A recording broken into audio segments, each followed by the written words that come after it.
नागपूरमधला हिंसाचार पूर्वनियोजित, देवेंद्र फडणवीसांचा सभागृहात दावा. पोलिसांना ट्रॉली भरून दगडविटा आढळल्याची माहिती.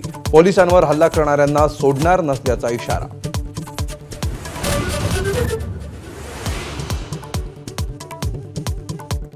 नागपुरातल्या राड्यानंतर सर्वपक्षीय नेत्यांचं एकमेकांकडे बोट.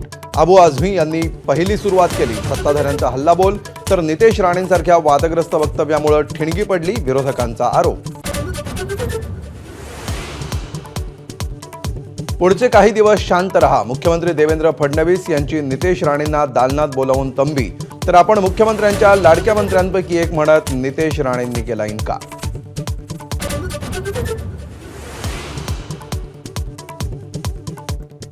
छावा चित्रपटानंतर लोकांच्या मनात औरंगजेबाबद्दल राग वाढला. देवेंद्र फडणवीसांचं सभागृहात वक्तव्य तर औरंगजेबाचं समर्थन म्हणजे देशद्रोहाचं समर्थन, एकनाथ शिंदेंचं मत.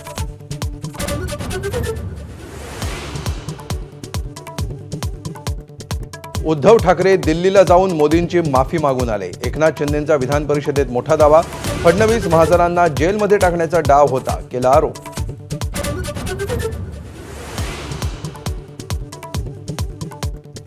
एका अपक्ष उमेदवाराचा अर्ज बाद झाल्यामुळे विधान परिषद पोटनिवडणूक बिनविरोध. भाजपचे दादाराव केचे, संजय केणेकर, संदीप जोशी, शिवसेनेचे चंद्रकांत रघुवंशी आणि राष्ट्रवादीचे संजय खोडके विधान परिषदेवर.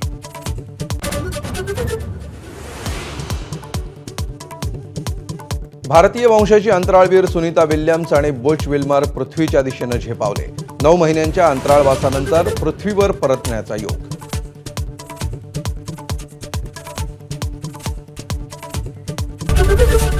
एबीपी माझा, उघडा डोळे बघा नीट.